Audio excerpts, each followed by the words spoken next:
جمہور علماء فرماتے ہیں افطار کی گنجائش اس وقت ہے جب مرض کے اشتداد یا امتداد یا کسی ایسے ضرر کا باعث بننے کا خطرہ ہو جس سے کوئی عضو باطل ہوتا ہو، اس کی منفعت باطل ہوتی ہے،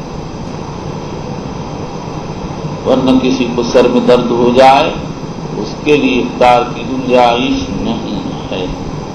اب اس کے بعد یہ سمجھو یہاں بخاری نے جو اثر ذکر کیا اس کو حاکم نے علوم الحدیث میں روایت کیا، پورا اثر یہ ہے۔ ابو حسان محیب بن سلیم فرماتے ہیں میں نے محمد بن اسماعیل بخاری سے سنا اعتللت بن سابور علتا خفیفتا وذلك في شهر رمضان فعادني اسحاق بن راهويه في نفر من صحابه فقال افطرت يا ابا عبد الله فقلت نعم قال خشيت ان تضعف عن قبول الرخصه۔ اس پر حضرت امام بخاری نے فرمایا اخبرنا عبداللہ بن المبارک ابن جریج قال قلت لعطاء من اي مرض افطر قال من المرض كله۔ بخاری کہتے ہیں یہ اثر اسحاق کے پاس نہیں تھا، مگر بھائی میرا خیال یہ ہے کہ بخاری کو یہ اثر مختصر پہنچا ہے اور مفصل اثر سے معلوم ہوتا ہے کہ عطا جمہور کے ہم خیال ہیں۔ عبد الرزاق نے المصنف میں نقل کیا ہے، ابن جریج کہتے ہیں میں نے عطا سے کہا من ای وجع افطر فی رمضان قال من المرض کلی قلت یصوم فَإِذَا غَلَبَ عَلَيْهِ أَفْطَرَ قَالَ نَعَمْ۔ آدمی روزہ رکھتا رہے جب مغلوب ہو جائے تو افطار کر دے، فرمایا ہاں۔ اس سے صاف ہی معلوم ہوا کہ عطا کا وہی مذہب ہے کہ جمہور علماء کا مسلک ہے افطار کی اجازت یا امتداد یا اشتداد کی صورت میں ہے یا کسی ایسے مرض کے پیدا ہو جانے کی وجہ سے ہے جس کا ضرر خطرناک ہے۔ واللہ تعالی علم جمیل۔ وقال الحسن وابراهيم في المرضع والحامل اذا خافتا على انفسهما ولديهما تفطران ثم تقضيان واما الشيخ اگر حامل و مفطر کو حامل و مرضع کو خطرہ تو دو حال سے خالی نہیں، اگر اپنے نفس کے بارے میں خطرہ ہو تو وہ افطار کر دیں، صرف قضا واجب ہے بالاجماع، اور اگر بچے کے خوف کی وجہ سے افطار کرتی ہیں تو امام ابو حنیفہ تو کہتے ہیں صرف قضا واجب، شافعی و احمد کہتے ہیں فدیہ بھی واجب، اور امام مالک فرماتے ہیں مرضع پر فدیہ واجب ہوگا، حامل پر نہیں۔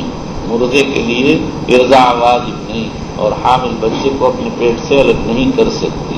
چلیے واما الشيخ الكبير اذا لم يطق الصيام فقد اطعم انس بعدما كبر عاما وعامين كل يوم مسكينا خبزا ولحما وافطر قراءة العامة يطيقونه وهو اكثر وبه قال حدثني اسحاق قال اخبرنا روح قال حدثنا یعنی عام قراء کی قراءت يطيقونه باب فعال سے قال حدثنا زكريا بن اسحاق قال حدثنا عمرو بن دينار عن عطاء انه سمع ابن عباس رضي الله عنهما يقرأ على الذين يطوقونه فدية طعام مسكين قال ابن عباس رضي الله تعالى عنهما ليست بمنسوخة وللشيخ الكبير والمرأة الكبيرة لا يستطيعان ان يصوما فليطعما مكان كل يوم مسكينا وبه قال حدثنا وبالاسناد المتصل منا الى امير المؤمنين في حديث رسول الله صلى الله عليه وسلم ابي عبد الله البخاري رضي الله تعالى عنه قال لا يستطيعان بالسهولة۔ چلیے قال باب قوله فمن شهد منكم الشهر فليصم۔ امام بخاری نے پہلے آیت منسوخہ کو ترجمہ بنایا تھا، اب آیت ناسخہ کو ترجمہ بنا رہے ہیں۔ چلیے اور یہ واضح کر رہے ہیں کہ پہلی آیت اس آیت اللہ سے منسوخ ہے۔ چلیے وبه قال حدثنا عياش بن الوليد قال حدثنا عبد الاعلى قال حدثنا عبيد الله عن نافع عن ابن عمر رضي الله عنهما انه قرأ فدية طعام مساكين قال هي منسوخة۔ وبه قال حدثنا قتيبة قال حدثنا اسماعیل چائے لا گئی، بہت تکلیف ہو گئی، میں نے کہا تھا مائک مجھ سے دور زور سے بولنے سے طبیعت تھک گئی، پیچھے کرو اسے اور پیچھے کرو، 1 فٹ میرے منہ سے دور ہونا چاہیے۔ چلیے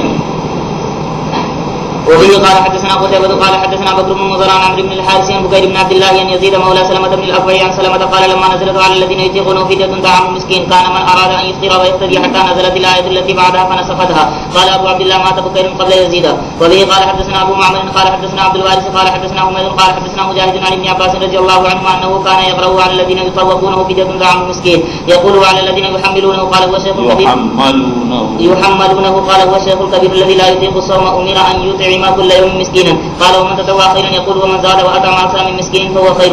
وبالإسناد المتصل منا إلى أمير المؤمنين في حديث رسول الله صلى الله عليه وسلم بعبد الله البخاري رضي الله تعالى عنه قال باب قوله أحل لكم ليلة الصيام الرفث إلى نسائكم هن لباس لكم وأنتم لباس لهن علم الله أنكم كنتم تختارون أنفسكم فتاب عليكم وعفى عنكم فلا تباشروهن وابتغوا ما كتب الله لكم. آیت کا شان نزول بتانا مقصود ہے. جب رمضان کا روزہ فرض ہوا تو کوئی عورتوں کے قریب رمضان میں نہیں جاتا تھا بعد النوم، اور کچھ لوگوں نے جیسے حضرت عمر حضرت کعب وغیرہ نے یہ سمجھا ہماری بیویاں ہیلا کر رہی اور بدل کر لیا.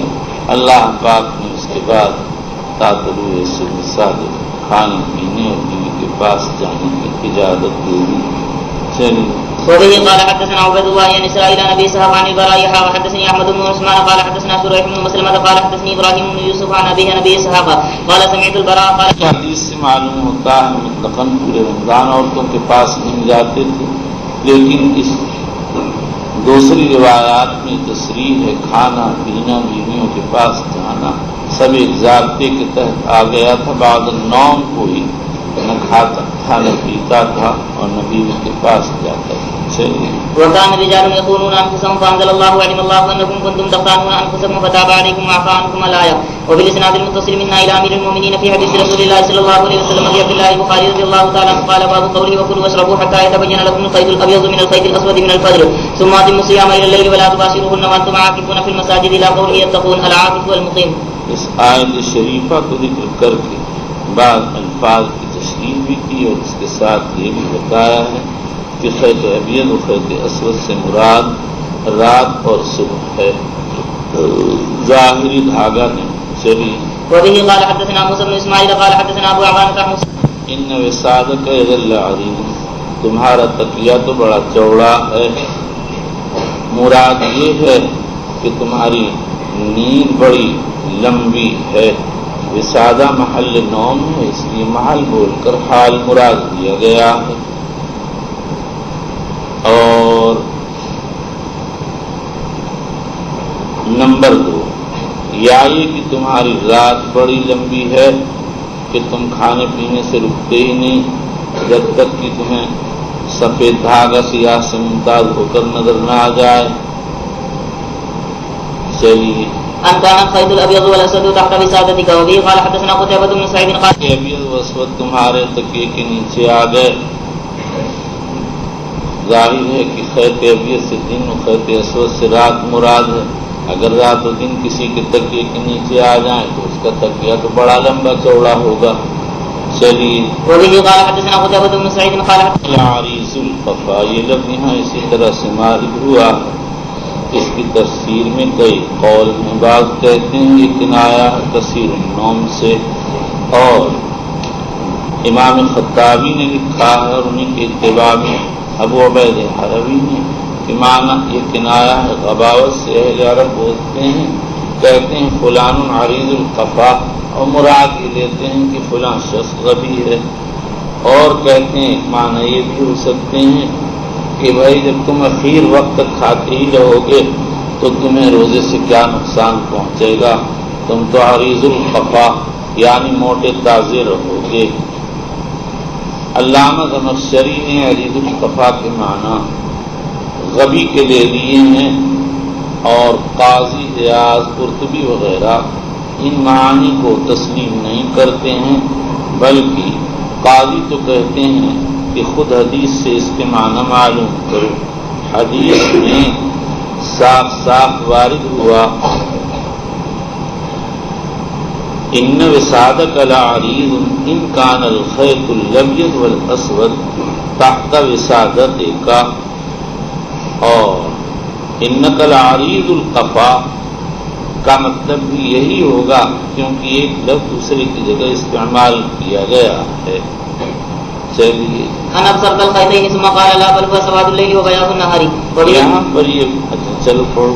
وبه قال حدثنا ابو ابي مريم قال حدثنا ابو غسان محمد بن مطرف قال حدثني ابو حازم عن سهل بن سعد قال انزلت وكلوا واشربوا حتى يتبين لكم الخيط الابيض من الخيط الاسود ولم تنزل من الفجر وكان رجال اذا ارادوا الصوم ربط احد في رجليه الخيط الابيض والخيط الاسود لا يزال ياكل حتى يتبين له رؤيته ما فانزل الله بعده من الفجر فعلموا ان ما يعني الليل والنهار.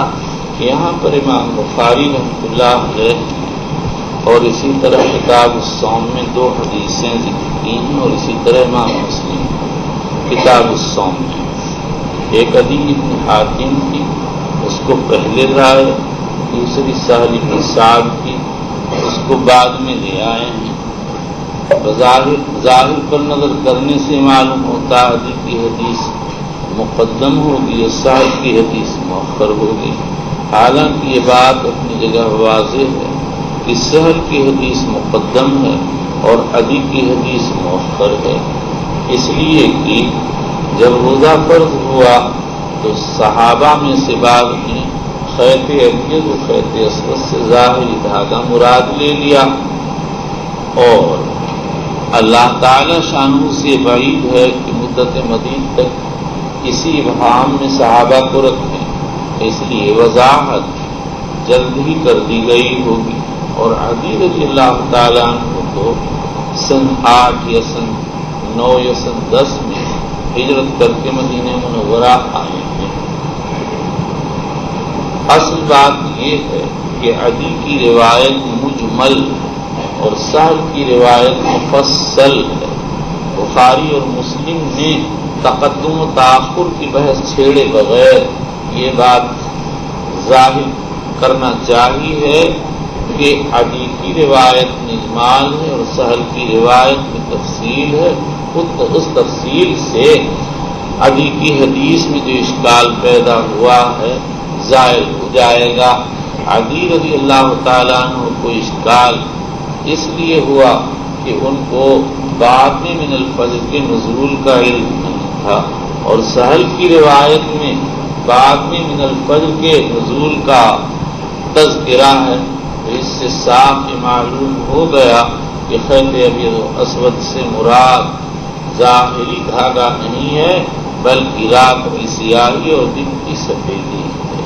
چلیے وبالاسناد المتصل من الى امير المؤمنين في حديث رسول الله صلى الله عليه وسلم ابي عبد الله البخاري رضي الله تعالى عنه قال باب قوله وليس البر بان تاتوا البيوت من ظهورها ولكن البر من اتقى واتوا البيوت من ابوابها واتقوا الله لعلكم تفلحون.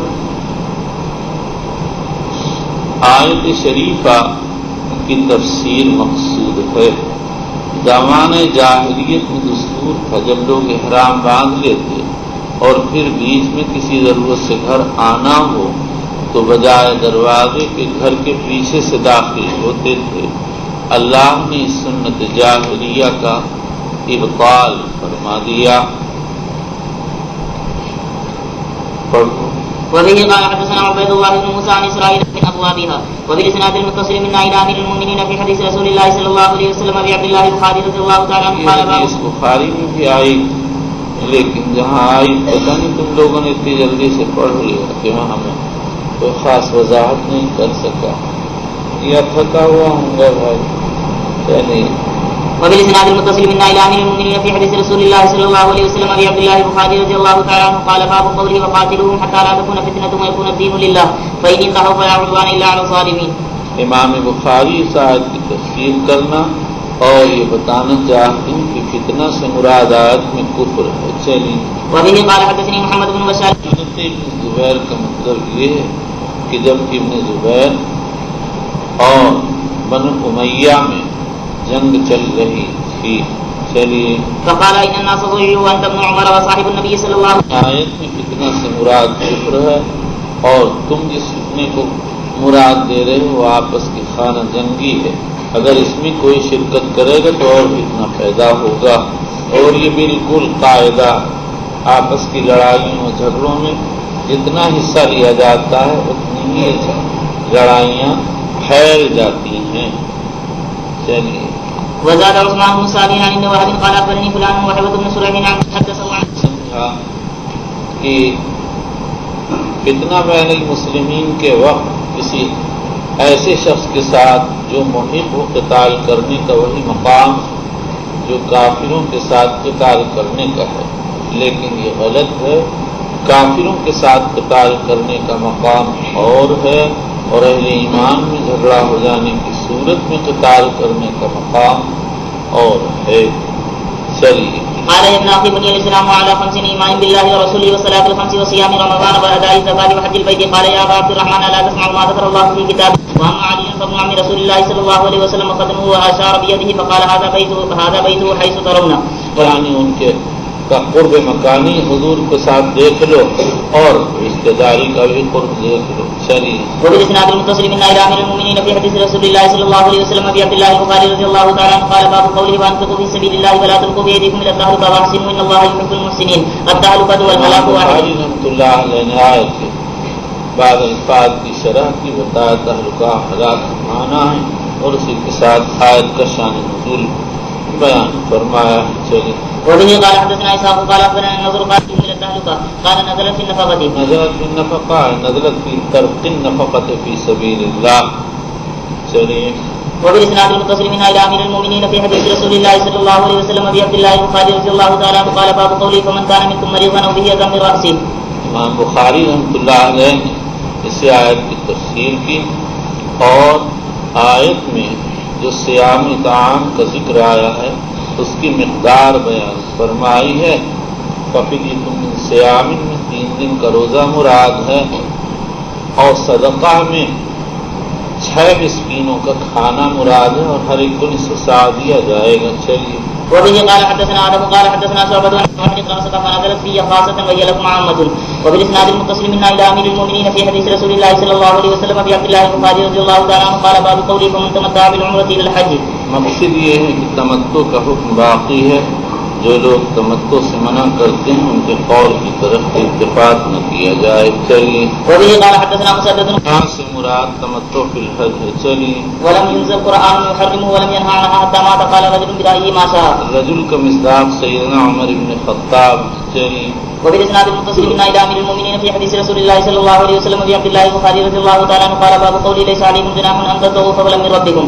اس آیت کا شان نزول بتانا ہے کہ مواسم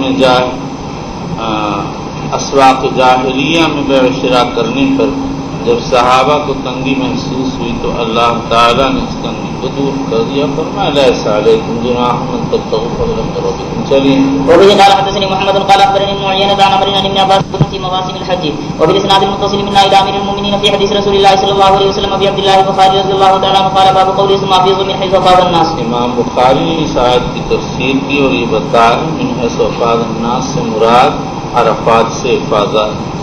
وبه قال حدثنا علي بن عبد الله قال حدثنا محمد بن حازم قال حدثنا جو ان کے ہم مسلک تھے وہ لوگ کہتے تھے ہم قطین البیت ہیں، ہم حرم سے باہر نہیں جائیں گے، اور بجائے عرفات کے مزدلفہ میں وقوف کرتے تھے۔ چلیے وكان سائر العرب يقفون بعرفات فلما جاء الاسلام امر الله نبيه صلى الله عليه وسلم ان ياتي عرفات ثم يقف بها ثم يفيض منها فذلك قوله تعالى۔ اسلام آیا تو اللہ نے اپنے نبی کو یہ حکم دیا کہ وہ عرفات جائیں اور وہاں وقوف کریں، لیکن یاد رکھو کہ یہ حکم شرعی تھا، اور اس حکم شرعی کے نزول سے پہلے حضرت نبی اکرم صلی اللہ تعالی علیہ وسلم عرفات ہی میں وقوف کرتے تھے۔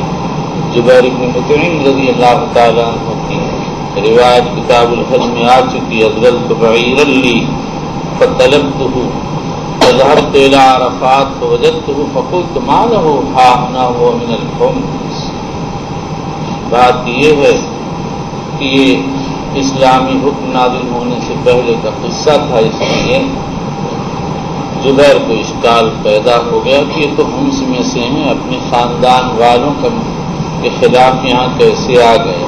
وہاں اس لیے آ گئے کہ وہ موفق من اللہ تھے، اللہ کی طرف سے ابتدائی سے ان کو صحیح بات کی توفیق ہوتی تھی۔ چلیے فذلك قوله تعالى ثم افيضوا من حيث افاض الناس۔ وبه قال حدثني محمد بن ابي بكر قال ذلك اي ذلك شاء۔ فرماتے ہیں یطوف الرجل بالبیت ما کان حلالا حتى يحل بالحج۔ آدمی جب تک حلال ہو بیت اللہ کا طواف کرے، جب حج کے احرام باندھ دے طواف موقوف کر دے۔ ابن عباس نے یہ بات اس لیے فرمائی ہے کہ ان کا مذہب یہ تھا احرام باندھنے کے بعد اگر کوئی شخص طواف کر لے گا تو اس کا احرام کھل جائے گا، فسخ ہو جائے گا۔ چلیے علم يتيسر له فعليه ثلاث فإذا ركب إلى عرفة فمن تيسر له هديه من الإبل والبقر والغنم ما تيسر له من ذلك أي ذلك الشاء غير أن لم يتيسر له فعليه 3 أيام في الحج وذلك قبل يوم عرفة، فإذا كان آخر يوم من الأيام 3 يوم عرفة فلا جناح عليه۔ یعنی متمتع کے ذمہ حدی ہے، لیکن اگر کوئی حدی پر قادر نہ ہو تو اس پر 10 روزے واجب ہیں، ان میں سے 3 روزے حج میں رکھے جائیں گے۔ ان روزوں کی ابتدا کب سے ہوگی؟ مالک و شافعی کہتے ہیں حج کا احرام باندھنے کے بعد، امام ابو حنیفہ و احمد کی روایت کہتے ہیں احرام عمرہ کے بعد، اور امام احمد کی روایت کہتے ہیں احرام عمرہ سے فراغت کے بعد۔ فرماتے ہیں فَإِنْ كَانَ آخِرُ يَوْمٍ مِّنَ الْأَيَّامِ الثَّلَاثَةِ عَرَفَةَ فَلَا جُنَاحَ، یعنی بہتر تو یہ ہے کہ آدمی پہلے ہی فارغ ہو جائے، لیکن اگر آخری روزہ یوم عرفہ میں پڑ جائے تو بھی کوئی فرق نہیں۔ یہی امام شافعی کا مسلک ہے۔ امام مالک، امام ابو حنیفہ وغیرہ کی رائے یہ ہے افضل یہ ہے کہ تیسرا دن یوم عرفہ ہو۔ چلیے ثم لينطلق حتى يقف بعرفات من صلاة العصر إلى أن يكون الظلام ثم يرفع من عرفات صلاة العصر إلى أن يكون الظلام۔ حافظ ابن حجر کہتے ہیں ممکن ہے کہ اس سے مراد من وقت صلاة العصر ہو، پھر تو مطلب یہ ہوگا کہ آدمی قیلولہ وغیرہ کرنے کے بعد وقوف کرے، اور یہ بھی ہو سکتا ہے کہ اس کے معنی ہو من الفراغ من صلاة العصر، نماز عصر سے فراغت کے بعد۔ تو پھر اس صورت کے اندر ابتدائے وقت وقوف کو بیان کرنا مقصود ہے کہ زوال کے بعد وقت وقوف شروع ہو جاتا ہے۔ چلیے ثم ليدفعوا من عرفات إذا أفاضوا منها حتى يبلغوا جمعا الذي يتبرر به ثم ليدفعوا۔ جمع سے مراد مزدلفہ ہے، وہاں جگہ کم ہے اس لیے لوگ مل جل کر قیام کرتے ہیں۔ الذی یتبرر به اے یطلب به البر بالقیام بالوقوف به البر۔ چلیے ثم ليذكر الله كثيرا ويكثر التكبير والتهليل قبل ان تصبحوا ثم افيضوا فان الناس كانوا يفيضون، وقال الله ثم افيضوا من حيث افاض الناس واستغفروا الله ان الله غفور رحيم حتى ترموا الجمرة۔ وبالاسناد المتصل منا الى امير المؤمنين في حديث رسول الله صلى الله عليه وسلم ابي عبد الله البخاري رضي الله تعالى عنه قال باب قولي ومنهم من يقول ربنا آتنا في الدنيا حسنة وفي الآخرة حسنة وقنا عذاب النار۔ امام بخاری دعا کی پڑھنے کی ترغیب دے رہے ہیں اس لیے کہ نبی اکرم صلی اللہ علیہ وسلم سے اس کا پڑھنا ثابت۔ چلیے وبه قال حدثنا ابو معمر قال حدثنا عبد الوارث عن عبد العزيز عن انس رضي الله تعالى عنه قال كان النبي صلى الله عليه وسلم يقول اللهم ربنا آتنا في الدنيا حسنة وفي الآخرة حسنة وقنا عذاب النار۔ وبالاسناد المتصل منا الى امير المؤمنين في حديث رسول الله صلى الله عليه وسلم ابي عبد الله البخاري رضي الله تعالى عنه قال باب قوله وهو ألد الخصام وقال عطاء النسل الحيوان۔ امام بخاری رحمہ اللہ تعالی ایک تو یہ بتاتے ہیں نسل کے معنی حیوان، اور دوسرے الگ کی تفسیر حدیث سے کرنا چاہتے ہیں اور کہتے ہیں الگ کے معنی ہے الخصم شدید الخصومت۔ چلیے وبه قال حدثنا قبيص قال حدثنا سفيان عن ابن جريج عن النبي مليكة عن عائشة رضي الله عنها ترفعه قال أبغض الرجال إلى الله ألد الخصم۔ وقال عبد الله حدثنا سفيان قال حدثنا ابن جريج عن النبي مليكة عن عائشة رضي الله عنها سب سے مبغوض اللہ کے یہاں وہ انسان ہے جو کثیر الخصومت، جب دیکھو مخاصمت کرتا ہی رہتا ہے۔ بڑے خطرے کی بات ان لوگوں کے لیے جو ہر وقت مقدمہ بازی میں پڑے رہتے ہیں۔ چلیے قال حدثنا سفيان قال حدثنا ابن جريج عن النبي مليكة عن عائشة رضي الله عنها عن النبي صلى الله عليه وسلم وبالاسناد المتصل منا الى امير المؤمنين في حديث رسول الله صلى الله عليه وسلم ابي عبد الله البخاري رضي الله تعالى عنه قال باب قوله ما حسبتم ان تدخلوا الجنة ولما يأتكم مثل الذين خلوا من قبلكم مستهم البأساء والضراء الى قريب۔ امام بخاری رحمہ اللہ تعالی آیت کے اندر آگے آنے والے ارشاد حتی یقول الرسول والذین آمنوا معه متی نصر اللہ الا ان نصر اللہ قریب کی تفسیر کرنا چاہتے ہیں۔ چلیے. وبه قال حدثنا ابراهيم بن موسى قال اخبرنا هشام عن ابن جريج قال جاء هناك وتلا حتى يقول الرسول والذين امنوا معه متى رسول فرماتے ہیں ابن عباس رضی اللہ عنہ نے حتی اذا استيسر الرسل وظنوا انهم قد كذبوا تخفیف کے ساتھ پڑھی. یہ آیت سورہ یوسف ذہابا بہا ہناک، اس سورہ یوسف کی آیت کو لے گئے وہاں، یعنی سورہ بقرہ کی آیت کی طرف، اور پھر اس آیت کو تلاوت کیا. فرماتے ہیں وَتَلَا حَتَّى يَقُولَ الرَّسُولُ وَالَّذِينَ آمَنُوا مَعَهُ مَتَى نَصْرُ اللَّهِ أَلَا إِنَّ نَصْرَ اللَّهِ قَرِيبٌ، یعنی دونوں کو ہم معنی قرار دیا اور یہ بتایا کہ دونوں میں یاس کا تذکرہ ہے.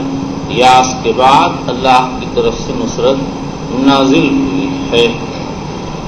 چلو. فلقيت عروة بن الزبير فذكرت له ذلك فقال قالت عائشة رضي الله عنها معاذ الله والله ما فلقيت تو یہ مقولہ ہے ابن جریج. ابن جریج کہتے ہیں میری ملاقات عروہ سے ہوئی تو میں نے ان سے یہ حدیث ذکر کی. چلی. قالت عائشة رضي الله عنها معاذ الله والله ما وعد الله رسوله من شيء قط إلا علم أنه قائم قبل أن يموت.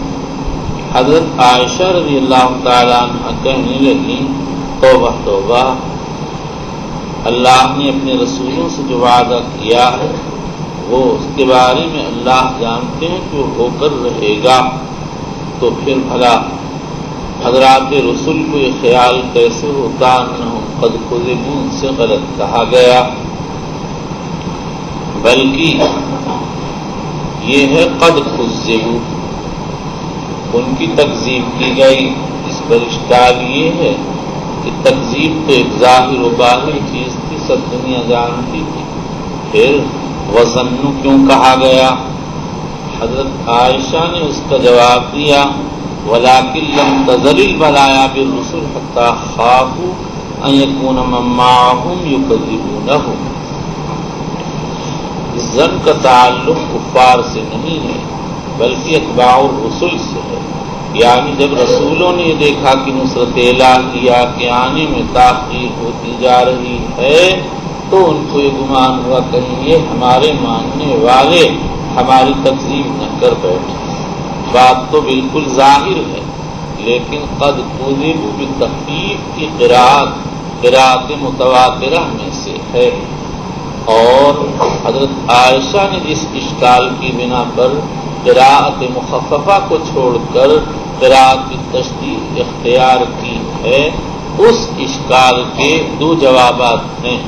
نمبر 1، امام خطابی رحمۃ اللہ علیہ فرماتے ہیں کہ حضرات رسول کو یہ خیال ہوا کہ ہم نے جس چیز کو وحی الہی سمجھ لیا تھا وہ وحی نہیں تھی بلکہ وہ ہمارے قلب کے خیالات تھے، ہمارے نفوس نے اس کو وحی سمجھ لیا. تو قد کذبوا کے معنی ہے قد کذبوا من قبل انفسہم، ان کے نفوس نے ان سے غلط بیان کر دیا کہ یہ وحی ہے. نمبر 2، علامہ زمخشری رحمۃ اللہ علیہ فرماتے ہیں ظنوا انہم قد کذبوا اپنے ظاہر پر ہے لیکن یہ قبیل حاجز تھا. ایک چیز قلب پر آتی ہے گزر کے چلی جاتی ہے، ادھر التفات نہیں ہوتا، ایسے خیال پر کوئی مواخذہ نہیں ہے. اس کے بعد یہ سمجھو یہاں یہ جو فرمایا گیا حتی یقول الرسول والذین آمنوا معه متی نصر اللہ الا ان نصر اللہ قریب، اس میں اہل تفسیر کے اختلاف ہے کہ یہ کس کا مقولہ ہے. اس میں 3 قول ہیں. نمبر 1، یہ مجموعہ رسول اور مومنین کا مقولہ. نمبر 2، جملہ اولا متی نصر اللہ تو رسول اور مومنین دونوں کا مقولہ ہے، اور جملہ ثانیہ الا ان نصر اللہ قریب اللہ کا مقولہ ہے.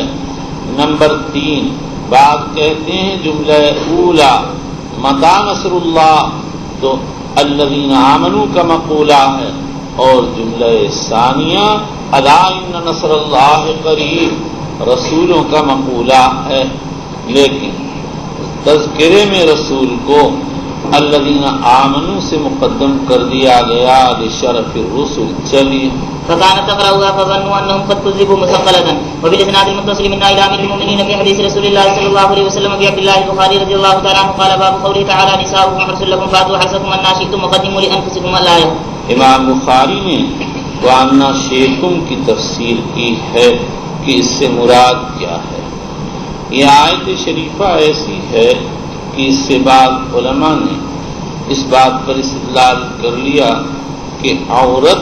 کہ مرد اپنی عورت کے دبر میں وطی کر سکتا ہے، لیکن جمہور علماء اس کے قائل نہیں ہیں. قول اول امام مالک رحمۃ اللہ، قول ثانی امام ابو حنیفہ، شافعی، امام احمد بن حنبل اور جمہور کا مسلک ہے، اور قول اول امام مالک رحمۃ اللہ علیہ سے منقول ہے، اور ابن عبد الحکم نے امام شافعی سے نقل کیا. لیکن نبی ابن سلیمان مرادی فرماتے ہیں کذب ابن عبد الحکم فإن الشافعی صرح فی ستۃ من کتبہ بتحریم ذالک.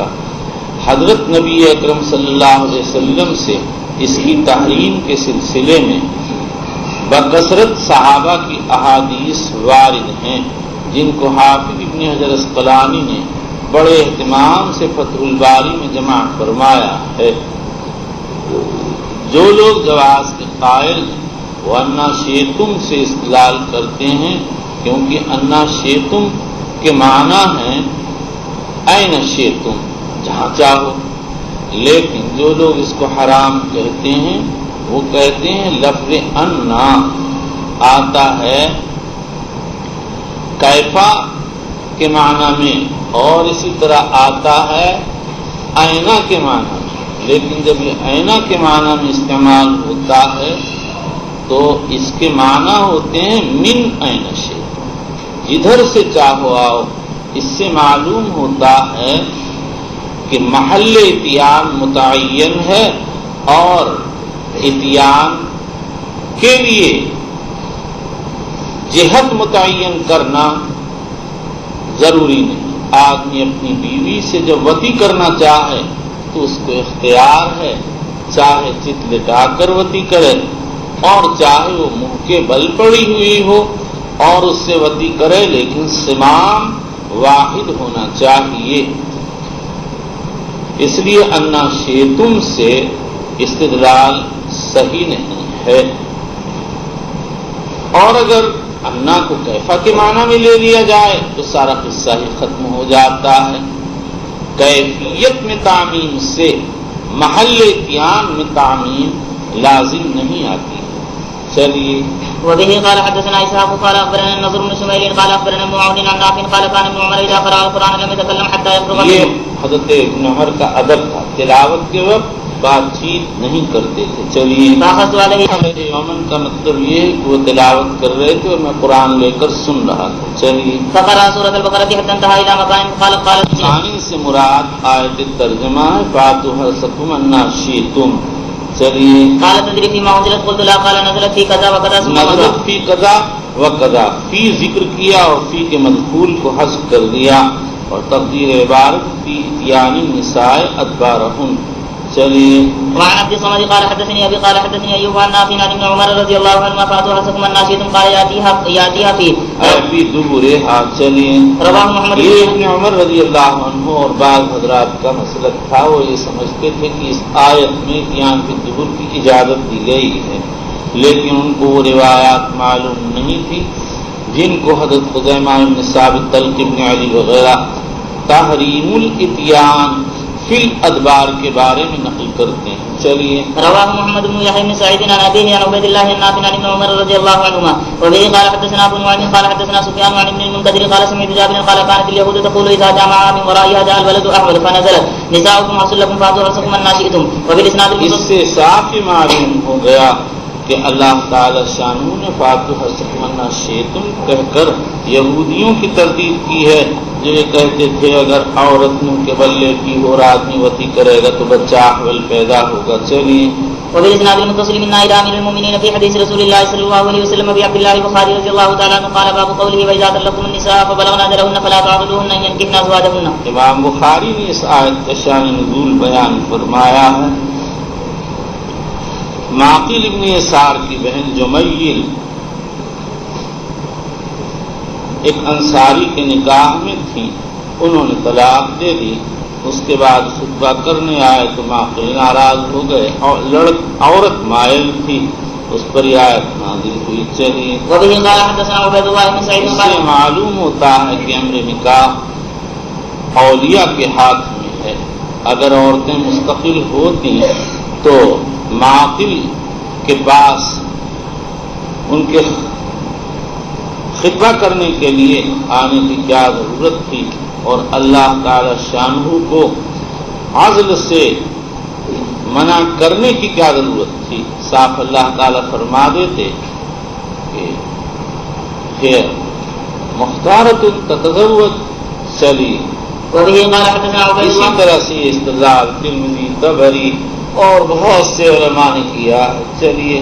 وبه قال حدثنا عبيد الله بن سعيد قال حدثنا ابو عامر العقدي قال حدثنا عباد بن راشد قال حدثنا الحسن قال حدثني معقل بن يسار قال كانت لي اخت تكتب الي ازواجهن.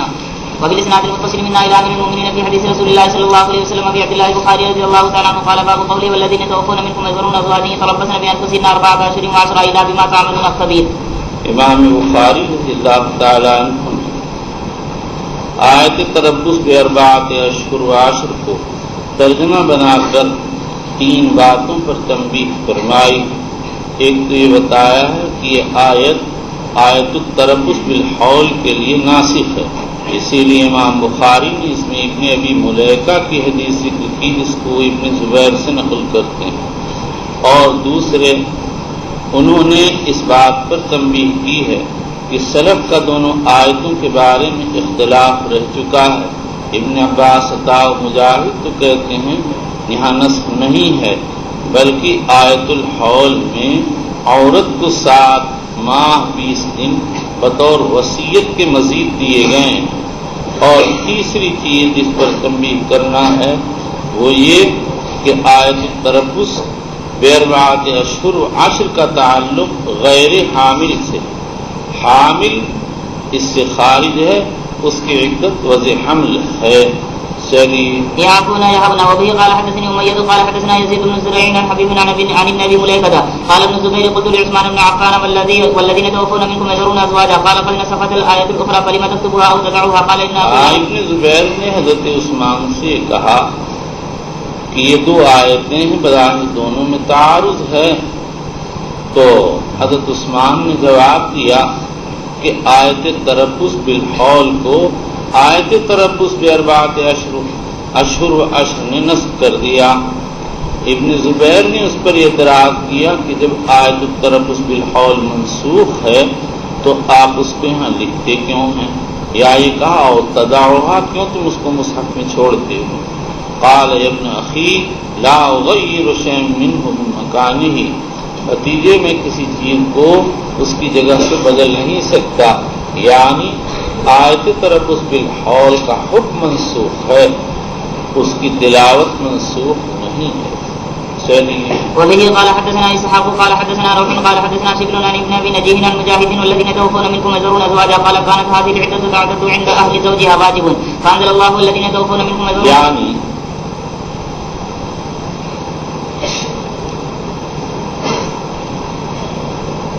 4 ماہ 10 دن تربص واجب ہے.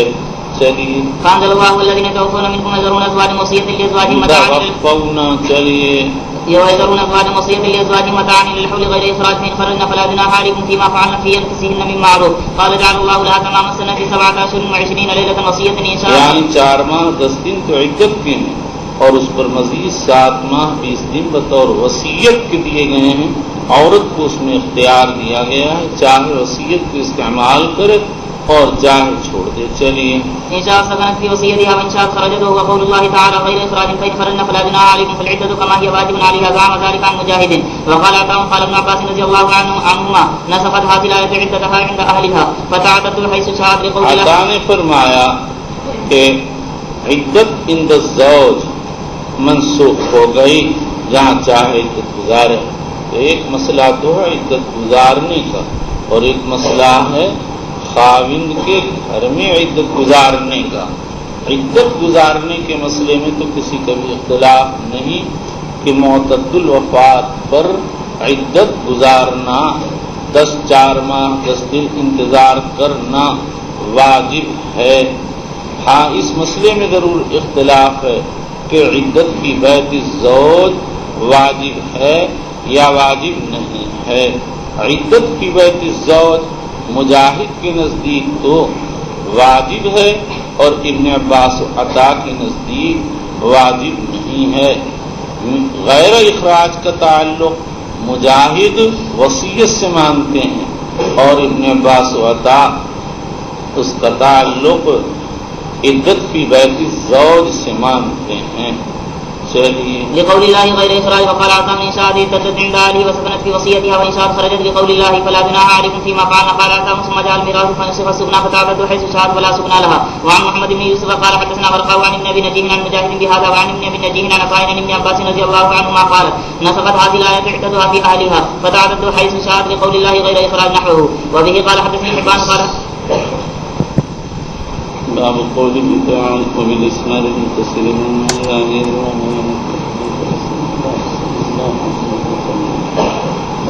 الله محمد بن إسماعيل البخاري رضي الله عنه وأرضاه وأنزل ثوابه ووفاه وحشرنا في زمرة من كان بعليه. قال باب قوله والذين يتوفون منكم ويذرون أزواجا يتربصن بأنفسهن 4 أشهر و10 الله يؤمن خبير يعفون يحبون. امام بخاری رحمۃ اللہ علیہ نے بتایا کہ یعفون کے معنی کرنا اور اس آیت کو ترجمہ بنا کر 3 حدیثیں پیش کی. پہلی ملیکہ کی حدیث ہے. ابن زبیر نے حضرت عثمان سے پوچھا والذین توفون منکم ویذرون ازواجا تو فرمایا قد نسخت آیۃ البقرہ. آیت اخرى سے مراد آیت ترجمہ اور مطلب یہ ہے کہ آیت التربص بالحول کے لیے آیت التربص پہ 4 اشہر و 10 ناسخ. یہی حضرات ان میں 4 اور جمہور سلف والخلف کا مسلک ہے. لیکن ایک جماعت کی رائے یہ ہے کہ یہاں آیت جس ترتیب پر قرآن پاک میں وارد ہوئی ہے اسی ترتیب پر ہے.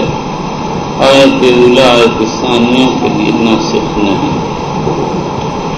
بلکہ ابن عباس رضی اللہ تعالیٰ عنہ فرماتے ہیں کہ آیت ثانیہ آیت اولی کے لیے ناسخ ہے. آیت اولی سے اللہ تعالیٰ نے عورت کے ذمے عدت میں تربص کی بیعت الزوج کو 4 ماہ 10 دن واجب قرار دیا تھا.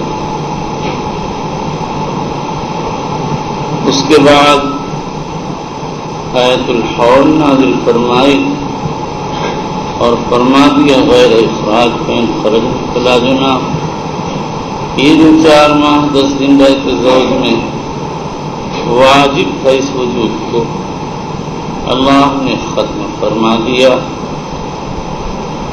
عورت کو اختیار بیت زوج میں سے گزارے یا کہیں اور اگر وہ مزید قیام کرنا چاہے تو ابن عباس نے تصریح تو نہیں کی لیکن ان کے انداز سے سمجھ میں آتا ہے اور ان کے تلانگاہ کی تصریح ہے جو آگے بیان ہوگی کہ مزید وہ 7 ماہ 20 دن قیام کر سکے. اور مجاہد و عطا کی رائے یہ ہے کہ یہاں ناسخ منسوخ نہیں ہے. پہلے عدت 4 ماہ 10 دن واجب کی گئی تھی. مزید قیام کے متعلق کوئی تصریح نہیں تھی اور ظاہر یہ تھا کہ اس کو 4 ماہ 10 دن کے بعد بیت زوج میں رہنے کا حق نہیں. پھر آیت التربص بالحول نازل ہوئی. اس نے 7 ماہ 20 دن وصیت کے عطا کیے اور اختیاری قرار دیے. عورت چاہے تو 4 ماہ 10 دن عدت گزارنے کے بعد بیت زوج میں قیام کرے اور چاہے قیام نہ کرے. اللہ تعالیٰ فرماتے ہیں غیر اخراج فإن خرجنا فلا جناح. عطاء بن ابی رباح نے اس پر یہ اضافہ کیا کہ یہ ابتدا کا حکم ہے جب تک میراث کا حکم نازل نہیں ہوا. جب آیت المیراث نازل ہوئی تو اس نے سکنا کی بیت الزوج کا مسئلہ ختم کر دیا. عدت تو واجب ہے لیکن بیت زوج میں قیام کا حق نہیں جہاں چاہے عدت گزارے. اسی بات کو واضح کرنے کے لیے امام بخاری نے حدیث نمبر 2 ذکر فرمائی ہے.